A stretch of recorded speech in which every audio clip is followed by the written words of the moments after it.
नमस्कार, मेरा नाम है राज के वर्मा और आप देख रहे हैं रिपोर्टर जी। दोस्तों जरा सोचिए, एक शहर जो कभी सिर्फ शिक्षा और संस्कृति का गढ़ माना जाता था, लेकिन अब वो भारत के सबसे हॉट रियल एस्टेट मार्केट में से एक बन चुका है।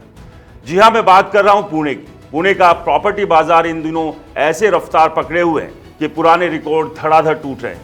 नाइट फ्रैंक इंडिया की ताजा रिपोर्ट देखिए। साल 2025 के पहले 9 महीनों में यानी जनवरी से सितंबर तक पुणे में 1,45,000 से ज्यादा प्रॉपर्टी रजिस्टर हुई, जो पिछले 4 सालों में सबसे ज्यादा। और ये सिर्फ नंबर नहीं, बल्कि एक बड़ी कहानी उन घर खरीदारों की जो अब पुराने सेंट्रल पुणे को छोड़कर नए उभरते इलाकों की तरफ भाग रहे हैं।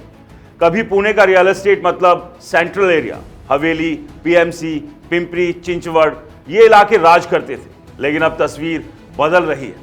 रिपोर्ट कहती है कि सेंट्रल पुणे की मार्केट शेयर पिछले साल के 69% से घटकर 61% पर रह गया है। मतलब दबदबा कम हो रहा है, और इसका सीधा फायदा किसको मिला? वेस्ट पुणे को। मावल, मुलसी, वहले जैसे इलाके, वहां वेस्ट पुणे जहां हिस्सेदारी सिर्फ एक साल में 14% से बढ़कर 17% हो गई। क्यों? क्योंकि यहां इंफ्रास्ट्रक्चर तेजी से डेवलप हो रहा है, स्पेस ज्यादा है, ग्रीनरी है और आईटी हब्स के करीब नए टाउनशिप उभर रहे हैं। घर खरीदार सोच रहे हैं, पुराने क्राउडेड इलाकों में क्यों फंसे, जब वेस्ट में बड़ा घर, बेहतर लाइफस्टाइल और अच्छा रिटर्न मिल रहा है। लेकिन सिर्फ वेस्ट ही नहीं, नॉर्थ, साउथ और ईस्ट पुणे भी चमक रहा है। नॉर्थ का शेयर 9% से 10%, साउथ 5% से 7% और ईस्ट 4% से 5% हो गया। जैसे ईस्ट में खराड़ी, बाघोली जैसे माइक्रो मार्केट्स आईटी प्रोफेशनल को लुभा रहे हैं, तो वेस्ट में हिंजेवाड़ी, बानेर, बालेवाड़ी जैसे एरिया प्रीमियम लिविंग का नया ठिकाना बन रहे हैं। और साउथ नॉर्थ में भी नए प्रोजेक्ट्स की बाढ़ आ रही है। कुल मिलाकर पुणे का बाजार शिफ्ट हो रहा है, पुराने सेंट्रल से नए अमेजिंग माइक्रो मार्केट्स की तरफ। अब बाजार की रफ्तार देखिए। अकेले सितंबर 2025 से 13,557 प्रॉपर्टी रजिस्टर हुई, जो पिछले साल से 23% ज्यादा है, और स्टैंप ड्यूटी से सरकार को 523 करोड़ रुपए मिले।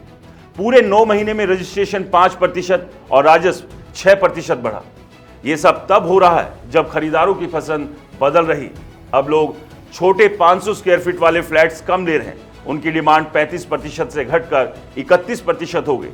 इसके बजाय 800 स्क्वायर फीट से बड़े घरों की हिस्सेदारी 26% से बढ़कर 29% पहुंच गई। मतलब लोग स्पेसियस घर चाहते, जहां फैमिली कंफर्टेबल रहे, वर्क फ्रॉम होम हो सके। दोस्तों, नाइट फ्रैंक के चेयरमैन शिशिर बेजल साहब ने बिल्कुल सही कहा। पुणे का हाउसिंग मार्केट इस साल लगातार तेजी दिखा रहा है। सितंबर की 23% ग्रोथ खरीदारों के मजबूत कॉन्फिडेंस को दिखाती है। दोस्तों, ये वो समय है जब पुणे रियल एस्टेट में निवेश करने वाले स्मार्ट हो रहे हैं। अगर आप भी घर खरीदने का सोच रहे हैं, तो सेंट्रल के पुराने दबदबे को भूलिए। वेस्ट, ईस्ट, नॉर्थ और साउथ के इन 4 नए हॉटस्पॉट्स पर नजर रखिए। यहां ना सिर्फ अच्छे घर मिलेंगे, बल्कि फ्यूचर में शानदार वैल्यू एप्रिसिएशन भी। पुणे का बाजार अभी और ऊपर जाएगा, तो देर मत कीजिए। लेकिन हां, एक बात का ध्यान रखिए, जल्दबाजी आपके लिए नुकसानदायक हो सकती है। इसलिए अच्छे से रिसर्च करें, बिल्डर की क्रेडिबिलिटी देखें, प्रोजेक्ट की लोकेशन को समझें और 10 बार सोच समझने के बाद ही अपनी मेहनत की कमाई किसी प्रोजेक्ट में लगाएं। दोस्तों, पुणे के मार्केट को लेकर आपका क्या कहना है, हमें कमेंट्स में बताएं। और इस वीडियो को लाइक करें, ज़्यादा से ज़्यादा शेयर करें और हमारे चैनल को सब्सक्राइब और फॉलो करना बिल्कुल ना भूलें। मिलते हैं अगले अपडेट में, तब तक के लिए नमस्कार।